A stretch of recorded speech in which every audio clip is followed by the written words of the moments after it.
Décryptage.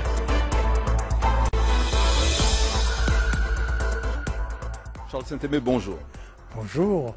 Le bilan de ces journées sur les recherches agro-environnementales par rapport à la chlordécone, le bilan n'est pas vraiment satisfaisant, mais ça, on s'y attendait déjà. Au point de vue scientifique, il faut dire que ça a été d'un haut niveau, peut-être même d'un trop haut niveau, car ça nous éloigne des problèmes quotidiens, des problèmes de santé, de maladies, parce qu'il faut savoir que la chlordécone fait la promotion des cancers de la prostate. Et 120 personnes vont mourir du cancer de la prostate chaque année. Et aussi la chose peut-être la plus grave, c'est que les femmes qui ont été imprégnées de chlordécone pendant leur grossesse vont donner naissance à des nourrissons qui auront un retard psychomoteur. Alors, c'est peut-être même plus grave que le cancer de la prostate parce que l'ethnie est touchée dans son essence, retard psychomoteur. Vous dites peut-être de trop haut niveau. Pourquoi de trop haut niveau? Au niveau parce que ça nous éloigne, nous qui sommes, enfin, le personnel qui était présent étaient des médecins ou des fonctionnaires au niveau de la santé publique. Et il y a eu beaucoup de chimie et ça a été très difficile puisque vous savez, la lueur d'espoir qui est apparue, c'est qu'en milieu anaérobie par des microbes, on pourra tenter de dégrader la chlordécone qui normalement est là et le grand public ne le sait pas pour 600 ans. Eh bien, en milieu, comme je disais, anaérobie, c'est-à-dire sans oxygène et par des microbes, on pourra, par des mécanismes de déchloration, parce que comme je l'avais dit ou que j'ai oublié de dire, la formule, c'est Cl10, c'est-à-dire 10 atomes de chlore, C10, c'est-à-dire 10 atomes de carbone, et un atome d'oxygène. Et c'est le chlore qui, semble-t-il, cause problème et qui rend cette molécule très toxique. Eh bien, on essaie, avec des microbes et en milieu anaérobie, d'enlever du chlore. Ça s'appelle la déchloration. Eh bien, Vous y pensez par rapport aux quantités que c'est possible? Oui, alors oui, mais cette expérimentation a été faite, mais il reste quand même sous les 10 atomes de chlore, un dérivé avec 4 atomes de chlore, ce qui rend quand même, à mon humble avis, la substance très toxique. Alors c'est une réussite partielle, car ceux qui ont fait cette expérimentation de remédiation, de dépollution, n'ont pas pu faire d'expérimentation chez le rongeur. Car c'est très important, chez le rongeur, la chlordécone donne des cancers du foie. Alors si on avait fait cette expérience et qu'on voyait que les rongeurs étaient tout à fait clean, n'avaient aucun problème, on pourrait dire que c'est très concluant. Mais enfin, c'est déjà une avancée et une espérance au bout de ce long tunnel de 600 ans qui nous est hélas promis. Alors, sur l'état de pollution des sols, des cours d'eau, donc un bilan a été fait là. Où est-ce que pour vous c'est le plus alarmant, le plus criant? Presque tous les cours d'eau sont pollués, surtout dans le centre, dans le nord, c'est terrible, c'est terrifiant. Et vous savez, de grandes zones de pêche côtière sont interdites.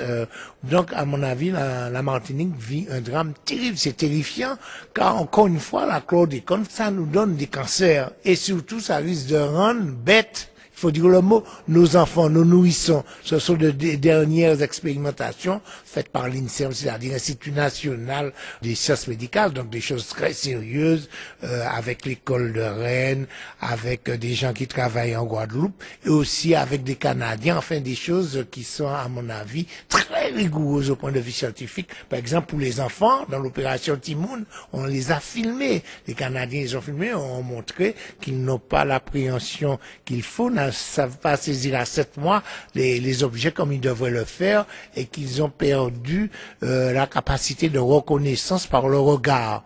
Mais comme je vous dis, l'espérance restera toujours au fond de notre cœur, mais il faut savoir que c'est difficile, c'est un long combat et il y aura encore d'autres journées sous la chlordécone, on n'en finira pas de sitôt. Le plan chlordécone, effectivement, on avance à petits pas.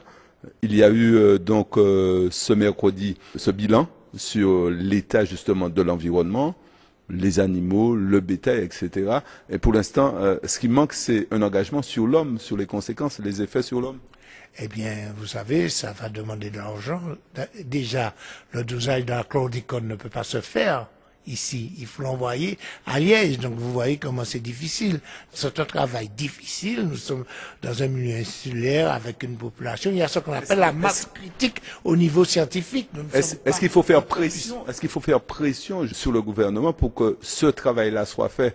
Il y a des gens, des voix qui s'élèvent pour dire qu'on dirait qu'on attend parce qu'on a peur de livrer ce qu'on va découvrir.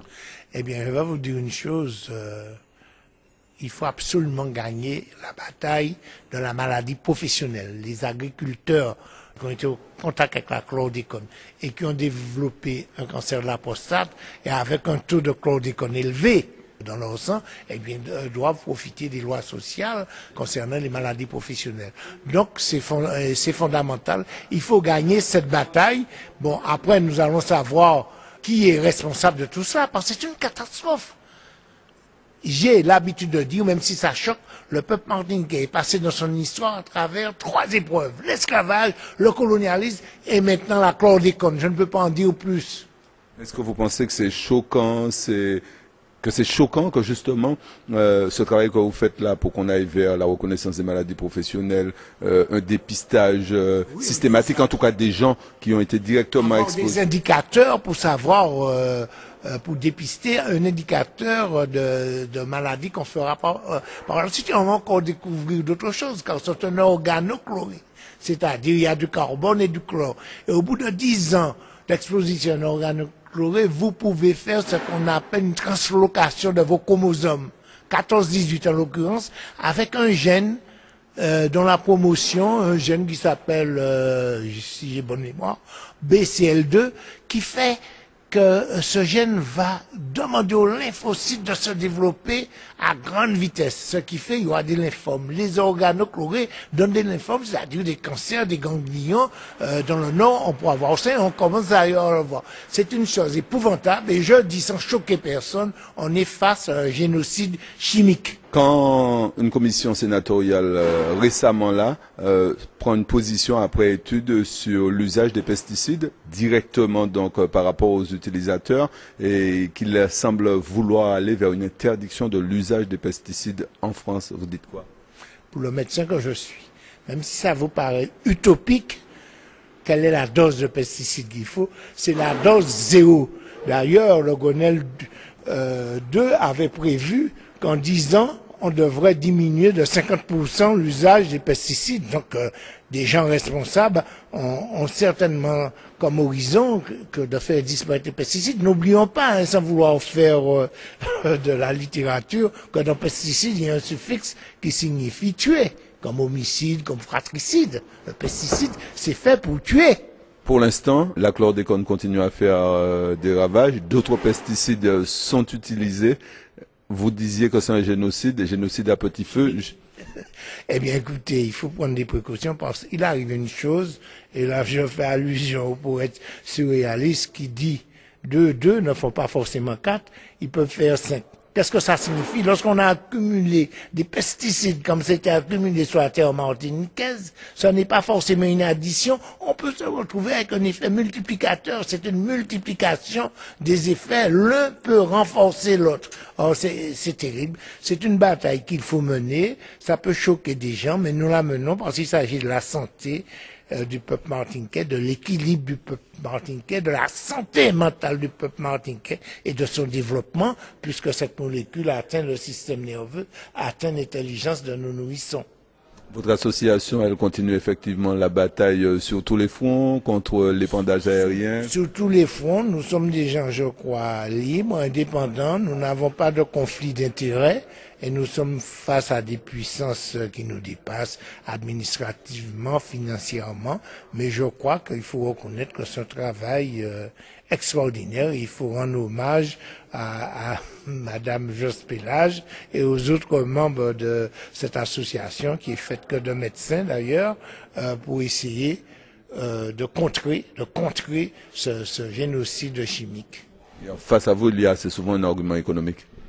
Eh bien, qui vous êtes opposé. Absolument, mais ça me rappelle un grave incident en 1794 lors de la première abolition de l'esclavage, qui a opposé un révolutionnaire et aux représentants des colons, qui disait, mais vous n'y pensez pas, abolir l'esclavage, c'est ruiner les colonies, et il avait répondu que périssent les colonies plutôt que nos principes. Je reprends cette phrase pour les problèmes des pesticides.